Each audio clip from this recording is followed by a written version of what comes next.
आप लोग जो चर्चा आपस में करते हैं वो आपका फोन जो है वो डिटेक्ट करता है इस बात को एआई के तहत, और आपको उसी तरीके की चीजें आपके सामने पेश होगी। फिर एडिटेड फोटो है वो अपने को भेजकर इस प्रकार से अपने को ब्लैकमेल करते हैं कि आपको ब्लैकमेल किया जाता है, इस प्रकार का ब्लैकमेल किया जाता है कि आप आखिर ये सोचते हैं कि यार अब मुझे मरना ही चाहिए। जब वो बातें सोच रहे कि आज पैसे नहीं है, पैसे कहाँ से लाऊं, तो उनके सामने वो लुभावने लोन के ऑफर डालते हैं और ऐसे ऐसे एप्लीकेशनें उनको भेजी जाती है और उनके सामने ऐसे ऐसे लिंक प्रोवाइड करवाए जाते हैं। पॉपअप मेल आ गया, एक व्हाट्सअप मैसेज आ गया, लिंक आ गया, इसको ओपन करो, ये सरकार की योजना आई है, इसमें आपको ऐसा ऐप होगा जो आपके मोबाइल में डाउनलोड तो हो जाएगा पर आपको उस मोबाइल में दिखेगा नहीं। अगर लोन लेना चाहते हैं इस नंबर पर, ये कंपनी हम वहाँ से बोल रहे हैं, अगर आप लोन लेना चाहते हैं एक दबाएं। जो कॉन्टैक्ट का एक्सेस तो ले लिया है, अब वो कॉन्टैक्ट जो उससे ज़्यादा कॉलिंग किससे कर रही है परिवार वाले, जैसे मैं हूँ तो मैं कॉलिंग में दिन में आपको कितनी बार कर रहा हूँ, राजेंद्र को कितनी बार कर रहा हूँ, तो लगा यार इमोशनल हो गया कि चलो यार किसी की मदद हो जाए, हम लोग करें। फिर उसने कहा कि मैं सिंगल हूँ और मुझे इस टाइप की दोस्ती करनी है, आपसे बात करनी है। इंटरनेट का जाल है पर इसी बीच कहीं ना कहीं साइबर ठगों का माया जाल है, और इस माया जाल में कहीं ना कहीं कोशिश है और कवायद है कि आम भोले भालों को फंसाने की, या कहें कि आम हो या खास, जो भी इस माया जाल में फंस जाए उसको अपनी शिकस्त में लेने की। नमस्कार, द खटक में आप सभी का बहुत स्वागत है। आज जब हम यहाँ ऑफिस में बैठे थे तो चर्चा जारी थी कि किस किस नए पैतरे के साथ साइबर ठग एक्टिव हो चुके हैं। शादी का सीजन आया तो शादी के कार्ड के माध्यम से उन्होंने ठगी का नया पैतरा इस्तेमाल किया, तो वहीं जब बच्चों के एडमिशन की बात आई तो पेरेंट्स को बच्चों के नाम पर ठगने का प्रयास किया। इस तरीके के कई पैतरे इन साइबर ठगों के द्वारा आजमाए जाते हैं। जामताड़ा तो आपने देखी होगी, इसके सीजन दर सीजन बढ़ते जा रहे हैं, तो वहीं ठगों के नए नए पैतरे बढ़ते जा रहे हैं। आज हमारे स्टूडियो में अशोक जी भी खास तौर पर मौजूद हैं, भरत जी हैं, राजेंद्र जी हैं और जसवंत जी हैं। अशोक जी, साइबर ठगी के कई मामले हम सुनते हैं, कई लोग यहाँ तक कि इनसे इतने परेशान हो जाते हैं कि सुसाइड तक कदम उठा लेते हैं। तो साइबर ठगी है क्या, सबसे पहले यही समझ। बिल्कुल, मैं आयुषी की बात को कंटिन्यू करते हुए अगर मैं आपको समझाने की कोशिश करूं तो ये है कि अगर आपके हाथ में मोबाइल फ़ोन है और आप उस मोबाइल फ़ोन में इंटरनेट का यूज़ करते हैं तो इस वीडियो को, हमारी इस पूरी चर्चा को आप लोगों को सुनना चाहिए। आयुषी जी ने पूरी बात जो है वो आपको समझाने की कोशिश की है कि कैसे इन सब चीज़ों को लेकर के आजकल लगातार साइबर क्राइम बढ़ता जा रहा है। लेकिन कहीं ना कहीं साइबर क्राइम जो हैं वो पढ़े लिखे लोग जो इस तकनीकी युग में अपने आप को अपडेट रखते हैं वो इतना इनसे प्रभावित नहीं होते हैं। उसकी बजाय जो लोग ग्रामीण क्षेत्रों से हैं, कम पढ़े लिखे हैं या फिर जल्दी से किसी झांसे में आ जाते हैं, वो बहुत ज़्यादा प्रभावित होते हैं। मुझे ऐसा लगता है कि ये जो साइबर ठग होते हैं ना, या आदमी की मनस्थिति का पहले ही परिकलन कर लेते हैं कि आखिर इसको किस तरीके से ठगा जा सकते हैं। कई बार हमने देखा है बड़े बड़े अधिकारी तक को साइबर अरेस्ट कर लिया जाता है। तो मतलब कहीं ना कहीं ये कह सकते हो कि जब आपकी मेंटल सिचुएशन थोड़ी कमज़ोर है तभी आप पे अटैक करते हैं। और एक चीज़ मैं आपको और ख़ास बता दूँ, ये हम पूरी चर्चा शुरू करेंगे उससे पहले कि आजकल कई जगह पर हमने ये सुना है और ये ऐसा काफ़ी हद तक सही भी है कि आप लोग जो चर्चा आपस में करते हैं वो आपका फ़ोन जो है वो डिटेक्ट करता है इस बात को एआई के तहत, और आपको उसी तरीके की चीज़ें आपके सामने पेश होगी। अगर अपन बातें कर रहे हैं कि यार हमें एक कार खरीदनी है या हमें ये कपड़े लेने हैं, गाड़ी खरीदनी है, इस प्रकार के हम नॉर्मल टॉक कर, अपना मोबाइल पास में रखा हुआ है, तो हम लगातार इस प्रकार की बातें की, थोड़ी देर बाद अपने सामने वही चीज़ें आ जाती है। ये भी एक साइबर क्राइम की जो ये ठग हैं इन लोगों के लिए एक सहूलियत है कि एआई ने क्या इनके लिए जो है वो प्रोवाइड करवा रही है, क्या इनको सजेस्ट में डाल रही है, हम लोग उस पर इनको ठग सकते हैं। एग्जैक्टली, यानी कि जितना इजी और कन्वीनियंट चीज़ें हमारे लिए हो गई है उतना ही मुश्किल भरा ये दौर भी हो गया है, यानी कि हर कदम फूक फूक कर रखना है। भरत जी कुछ कहेंगे? भरत, सबसे पहले तो हम लोग, हमारे दर्शक हैं, उनको ये समझाने की कोशिश करेंगे कि साइबर क्राइम है क्या, किस तरीके से आप लोगों को ठगा जा सकता है साइबर मोबाइल फ़ोन या इंटरनेट के ज़रिए।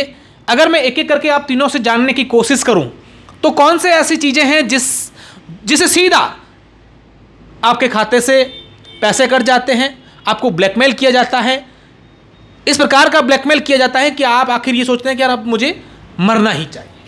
हालांकि अब जो एआई का ज़माना आया उसमें यदि आप कह रहे हैं ब्लैकमेलिंग की, तो ब्लैकमेलिंग तो ये हद हो जाती है कि वो अपने फ़ोन का सारा डाटा जो है वो अपने फ़ोन में ले लेते हैं। फिर एडिटेड फोटो है वो अपने को भेजकर इस प्रकार से अपने को ब्लैकमेल करते हैं कि हमें वो कदम जो है जो नहीं उठाना चाहिए था, हमें सोचना चाहिए था उस कदम के बारे में, और आखिरकार वो लोग जो है वो इस कदम की ओर बढ़ जाते हैं और अपनी जान तक गंवा देते हैं। जी माइक पास करें राजेंद्र, मेरे सामने करो माइक। बिल्कुल। हाँ, मैं इधर इस तरफ करो ताकि आवाज़ आ जाए। लो आप ही ले लो। हाँ वो ले लो। बिल्कुल। मुझे ये बताओ कि आपका मोबाइल फ़ोन है जी, अब तक क्या क्या चीज़ें आपके पास आई? मैं कुछ हमारे दर्शक हैं उनको बता दूं कि मोटा मोटी क्या होती हैं। आपके पास एक पॉपअप मेल आ गया, एक व्हाट्सअप मैसेज आ गया, लिंक आ गया, इसको ओपन करो, ये सरकार की योजना आई है, इसमें आप करोगे तो ये होगा, ये कंपनी आपको इतना फ्री में रिचार्ज दे रही है, ये ऑफर चल रहा है, इस पर लिंक करते हैं आपके पास ये आ जाएगा। या फिर आपके पास वीडियो कॉल आ गया, या पाकिस्तान के नंबरों से, विदेश के नंबरों से आपके पास कॉल आ गए, या फ़ोन आ गया कि आप अगर लोन लेना चाहते हैं इस नंबर पर, ये कंपनी हम वहाँ से बोल रहे हैं, अगर आप लोन लेना चाहते हैं 1 दबाएं या 2 दबाएं। ऐसे क्या क्या तरीके हैं? अब तक आपके पास क्या क्या चीज़ें ऐसी आई है? देखिए सामान्यतः जो व्हाट्सअप यूज़ करते हैं उनके लिए यही आता है कि आपके लिए योजना है, और जो लिंक आता है और लिंक खोल ली उसके माध्यम से आपको है जो योजना का पता चल जाएगा उसके बारे में। और दूसरा देखिए OTP वाला तो पुराना हो चुका है साइबर वाला, अब OTP वाला जमाना गया। हाँ, तो मुख्यतः यही है कि आपके पास कोई लिंक आएगा, अगर आप उस लिंक को खोल लोगे तो वो ऐसा कुछ ऐप होता है जो आपके प्ले स्टोर में डाउनलोड नहीं होगा। एक बहुत ही खास बात मैं आपको बताऊंगा, हमारी चर्चा हो जाए उसके बाद, तो आपको ये वीडियो में बने रहना है।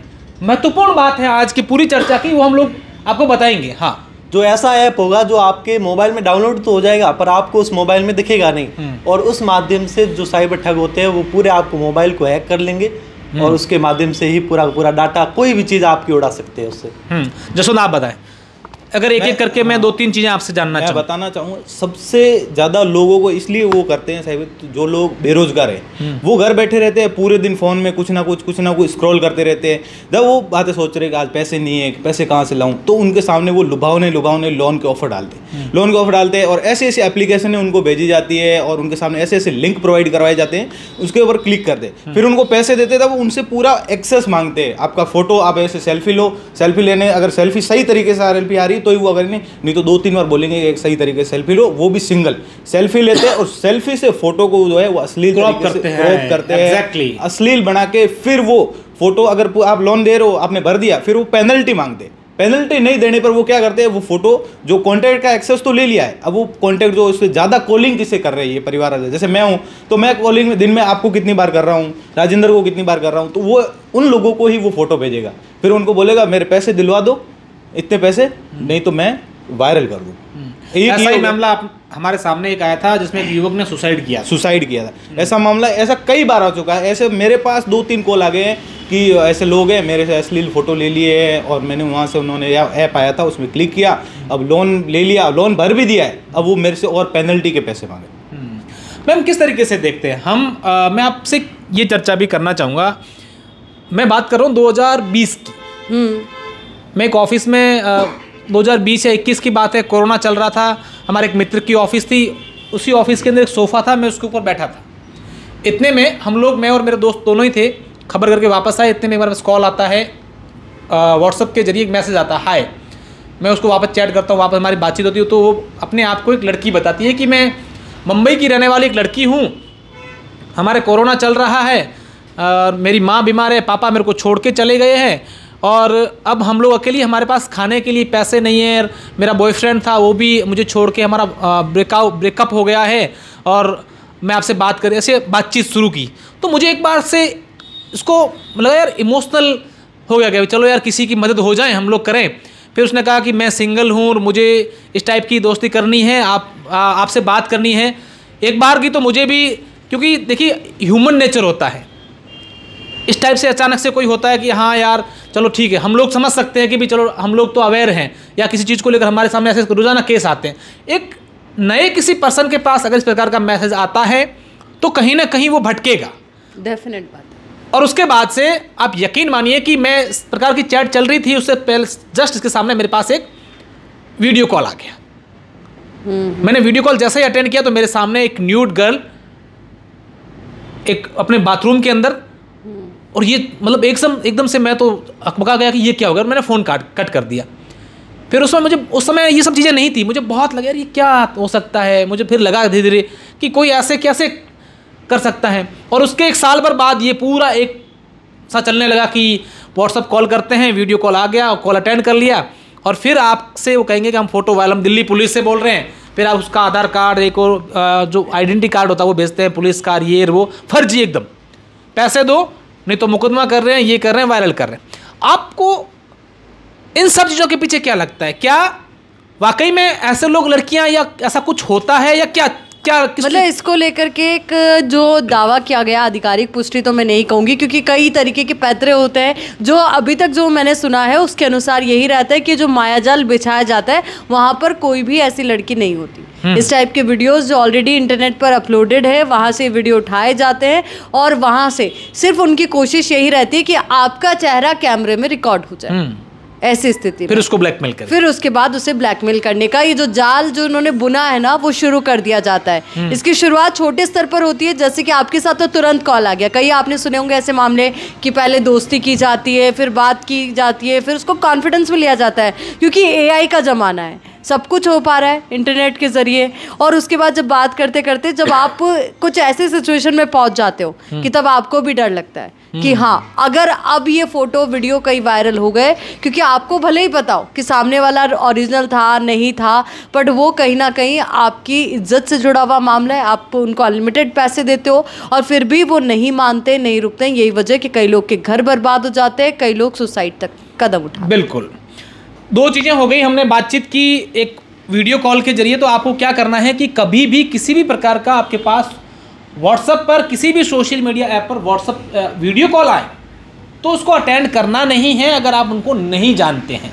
बाई चांस अगर आपने कर भी लिया, और ये मानव प्रवृत्ति होती है, कई बार इंसान से गलतियां भी हो जाती हैं, अगर ऐसा कभी हो जाता है तो आपको डरने की आवश्यकता नहीं है। वो आपको ब्लैकमेल करें, उनको बोलो कि भाई आपको करने हैं तो कर लो वायरल।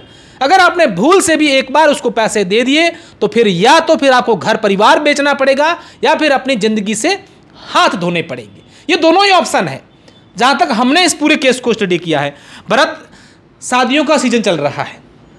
कल मैं खबर देख रहा था कि एक शादी का कार्ड जो है वो व्हाट्सएप के जरिए किसी के पास आता है, एक फाइल आती है, उसको ओपन करते हैं तो उसका पूरा खाता खाली हो जाता है। कई बार हम लोग देखते हैं कि किसान के पास जो है एक मैसेज आता है कि प्रधानमंत्री ने आपके फसल बीमा जो योजना है, इसके तहत आपका जो क्लेम मिला है, इतना बीमा है वो मिला है, इस लिंक को खोलो, आपके फॉर्म भरो तो आपका क्लेम पास हो जाएगा।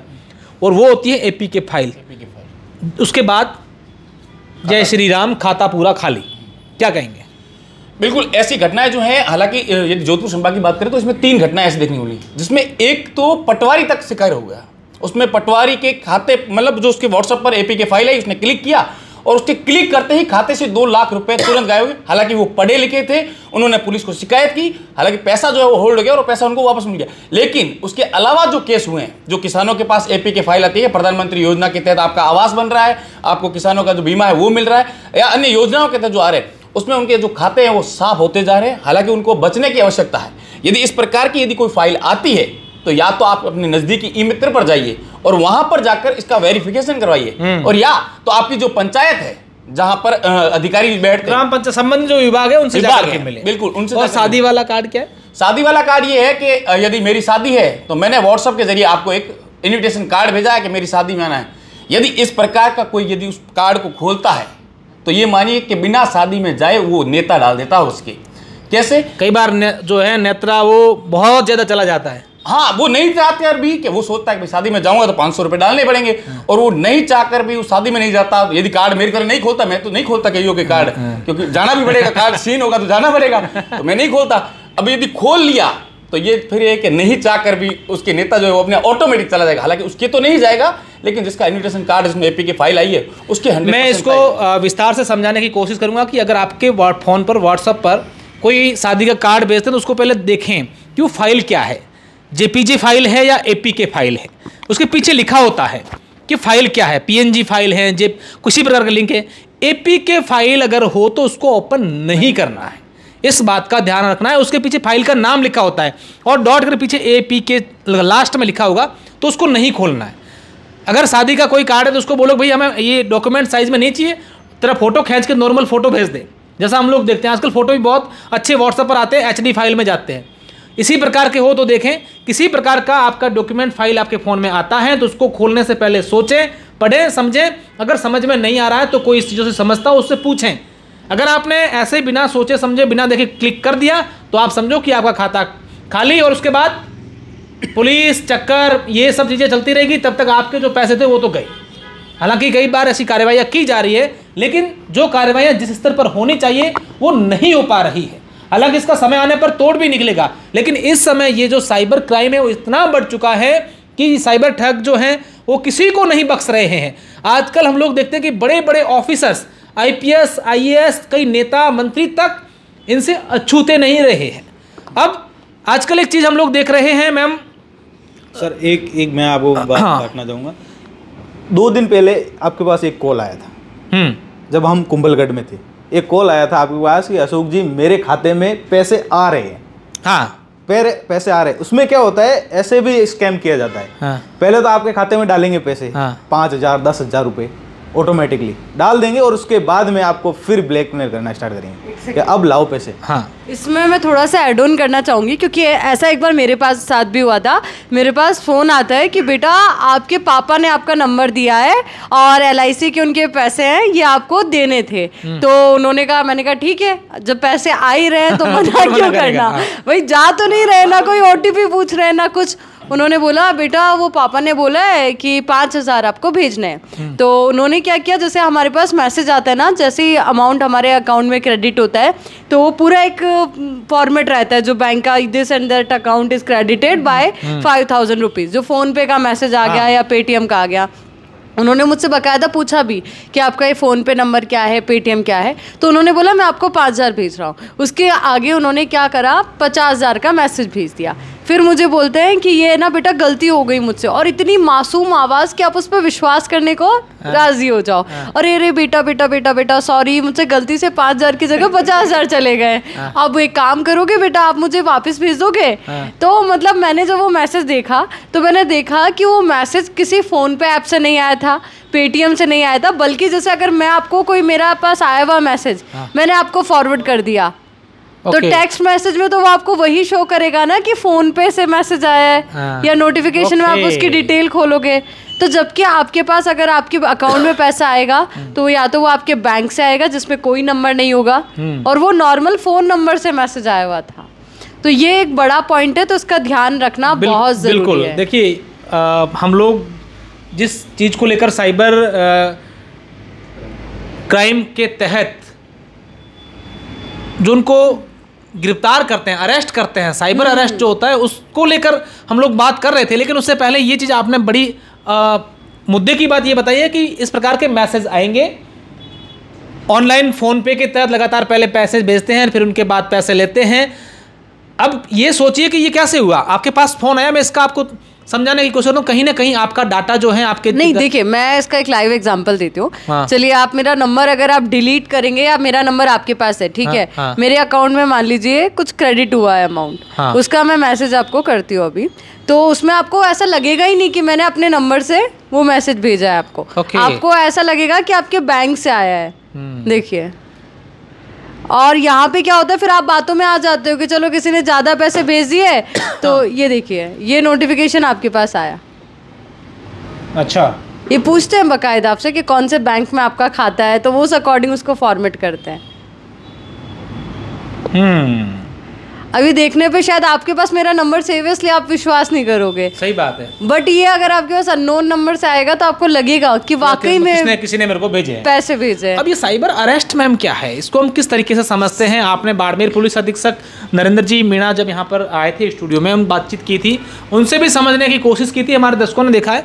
अगर हम लोग इसको समझे तो कैसे समझे? देखिए सर ने बहुत अच्छे से चीज़ समझाई, क्योंकि मेरे मन में भी कई सवाल थे उस टाइम, क्योंकि बड़े बड़े ऑफिसर सोचिए कि जिनसे हम सब लोग कुछ ना कुछ सीखते हैं डेली रूटीन लाइफ में, जो डेली इस बात को लेकर के फोकस करते हैं कि आप इस तरीके की बातों में मत आइए, इस तरीके के भ्रामक मैसेजेस पर विश्वास मत कीजिए, वो कैसे फंस जाते हैं साइबर ठगी के इस जाल में। तो उन्होंने मुझे उस दौरान बताया कि इस दौरान क्या किया जाता है। मान लीजिए आप हैं, आपको फ़ोन किया जाएगा, बोला जाएगा कि आपके आधार कार्ड, आपके बैंक खाते का उपयोग किसी इल्लीगल काम के लिए किया गया है। तो इसके लिए आपको अपनी डिटेल देनी होगी। उसके लिए बाकायदा आपको एक वीडियो कॉल किया जाएगा। सामने जो बैठे हुए होंगे वो पूरे यूनिफॉर्म में मान लीजिए, और उनका बैकग्राउंड भी पूरा ऐसा रहेगा। हाँ, वो सब। हाँ, यानी कि जितने भी आदर्श पुरुष है ना, उनको वहाँ पर तस्वीरों के माध्यम से दिखाया जाएगा। एक पूरा डेकोरम वो क्रिएट कर देते हैं, तो आप खुद घबरा जाते हो। हालांकि आपने कुछ इलीगल किया ना हो, पर फिर भी वो इस तरीके का माहौल बनाते हैं कि हाँ अब ये बात हो गई, अब आपको इतने टाइम के लिए जेल जाना पड़ेगा, या आप पे ये कार्रवाई होगी, आपको ये करना पड़ेगा। तो वहाँ से क्या है, जो एक रिश्वतखोरी वो वहाँ से दिखाते हैं कि हम रिश्वत ले रहे हैं आपसे इनडायरेक्ट वे में, कि आपको बचना है तो आप ये कर दो, इतना अमाउंट ये कर दो, वो कर दो। तो जो लोग डर जाते हैं तो वो लोग तो ट्रांसफ़र कर देते हैं। पर उन्होंने उस दौरान ये बहुत अच्छी बात बोली कि अगर आपने कुछ गलत नहीं किया है ना तो डरना मत। अब पर कहीं ना कहीं हमें जानते ही है। चलो, बहुत ही अच्छी चर्चा हुई। कुछ हम चीज़ें और आपको बताना चाहेंगे कि आजकल जो साइबर क्राइम हो रहा है, हमें इन सब चीज़ों से बचना होगा। कई अलग अलग प्रकार जो है जिससे लोग, ये साइबर ठग है, ये इस प्रकार का क्राइम करते हैं, भोले भाले लोगों को ठग लेते हैं। मोबाइल फ़ोन का, इस इंटरनेट की दुनिया में हम लोग बहुत कुछ सीख रहे हैं, बहुत कुछ अच्छा हो रहा है, तो इसके बहुत सारे जो है वो नुकसान भी हो रहे हैं। तो इन सब चीज़ों को ध्यान में रखते हुए हम सब लोगों को ध्यान रखना होगा। क्या कुछ कहेंगे मैम इस पूरे मामले को लेकर अंत में? देखिए, अंत में मैं बस इतना कहना चाहूँगी कि हम सब लोग एक एक लाइन में अपनी बात को ख़त्म करेंगे। तो मेरी लाइन यही है कि जितने भी लोग मोबाइल फ़ोन का इस्तेमाल करते हैं, कई ऐसे बुज़ुर्ग भी हैं जो फ़ोन का इस्तेमाल करते हैं, तो आप जो भी मैसेज आए या कोई भी आपके पास इस तरीके का भ्रामक कॉल मैसेज आता है तो उसको पहले वेरीफाई कीजिए। साइबर पुलिस है, बिल्कुल एक्टिव है, आप वहाँ पर संपर्क कीजिए अगर आपको डाउट है कि वाकई में ये सच है या नहीं। और सबसे बड़ी गलती जो अशोक जी मुझे लगता है हम लोग करते हैं कि अगर ऐसे कॉल हमारे पास भी आते हैं, मैसेजेस आते हैं, तो हम उसकी कोई शिकायत नहीं करते। बिल्कुल, मैं भी यही कहना चाहूँगा, यदि एपीके फाइल की जो बात चल रही थी, यदि आपके फ़ोन से यदि क्लिक हो जाता है और एपीके फाइल यदि आपके मोबाइल में डाउनलोड हो जाती है, तो तुरंत प्रभाव से आप अपना नेट, जो मोबाइल नेट है, उसको बंद कर दीजिएगा।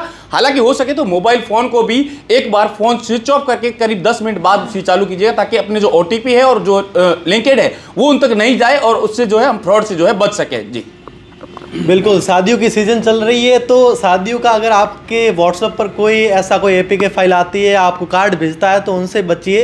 क्या पता आपका शादी से पहले ही न्योता है जो वो चला जाए। मैं ये कहना चाहूँगा, अगर आपके पास कोई वीडियो कॉल आती है तो उसमें अगर आपको मान लो आपने कॉल उठा लिया है, अगर आपका वीडियो भी बन गया, उसके बाद जो वीडियो भेजते हैं उनको एक ही बोलना है, आप वीडियो वायरल करते रहिए, हम तो कुछ नहीं देने वाले। एक मुझे भी लगता है, थोड़ा सा मैं अपनी बात को एक्सटेंड कर रही हूँ। मेरे पास ऐसे अननोन नंबर से वीडियो कॉल आया था, पहले मैंने नहीं उठाया, काट दिया, फिर दोबारा आया, तो मैंने क्या किया, अपने कैमरे पे अपना अंगूठा रख दिया। तो अगर आपको लग रहा है कि उठा ही लेते हैं, मतलब एक मन में जिज्ञासा लगता है ना। आजकल ये पुराना हो गया, वो इतना है नहीं। हाँ, लेकिन कई सारे जो लोग हैं ना, अब ये क्या करते हैं, इनको लगता है कि अब कई सारे एक नंबर हो गया। हाँ। जैसे एक नंबर है, उस पर लंबे समय से कोई व्हाट्सअप नहीं बना है, पुराने बुजुर्ग लोग हैं वो अपने हाथ में पुराना छोटे वाला फ़ोन रखते हैं। अब उन्होंने मल्टीमीडिया मोबाइल फ़ोन ले लिया, तो मोबाइल लिया तो स्वाभाविक से व्हाट्सअप तो बनेगा ही। नए व्हाट्सअप फ़ोन जो व्हाट्सअप नंबर से व्हाट्सअप का अकाउंट बनता है, तो उनको लगता है कि यार ये इतने लंबे से कॉल तो चालू था, लेकिन व्हाट्सअप बनाया, मतलब व्हाट्सअप पर ये नया आदमी है तो इसको कर लो। हाँ, करेक्ट। बस ऐसे लोगों को बचना है। हालांकि ये चीजें पुरानी हो चुकी हैं। चीज़ और है, मतलब जैसे कई बार हमारे पास ही मैसेजेस नहीं आते कि आप 100 लोगों को फॉरवर्ड करो, 10 लोगों को फॉरवर्ड करो, आपको गिफ्ट मिलने वाला है। वो हम खुद उस माया जाल को मतलब बढ़ा रहे हैं। ये क्या जमाना, वो तो हो गया, अब तो उसको अरसा। आजकल तो लोग बड़े होशियार है, पता नहीं न जाने क्या क्या ऐसे नए नए तरीके लाएंगे। बस 2-3 चीज़ें की हमें चीज़ों का ध्यान रखना है। हमारे जो पासवर्ड हैं मोबाइल फ़ोन के, वो एकदम स्ट्रांग रखने हैं, किसी के साथ शेयर नहीं करने हैं। अपन ब्राउज़र पे अगर कोई चीज़ खोलते हैं, अपना जो भी अकाउंट्स खोलते हैं, तो वहाँ पर जो सेव पासवर्ड का ऑप्शन आता है उसको नहीं करना है, नेवर सेव करना है कभी भी। हमेशा इस बात का ध्यान रखना है। अपने किसी को भी अपने जो एक्सेस हैं वो नहीं दें। अननोन किसी प्रकार के लिंक को ओपन नहीं करें। अगर आप किसी साइट पर जा रहे हैं, वो साइट आपको लगता है कि ये अनसेफ है, तो उस पर नहीं जाना है। कई प्रकार के ऐसे हैं। उसके साथ साथ जिस इंटरनेट पर हम लोग ठगे जा रहे हैं, उसी इंटरनेट पर आप लोग सर्च भी कर सकते हैं कि इस ऑनलाइन ठगों से हम लोग कैसे बचें। तो ये भी अपने आप में एक अच्छा सदुपयोग होगा। हमारा सहयोगी देव हमें रिकॉर्ड कर रहा है और हम सब लोग आपके लिए ये जानकारी लेकर आए हैं। वीडियो पसंद आया है तो शेयर भी कर दीजिएगा। धन्यवाद।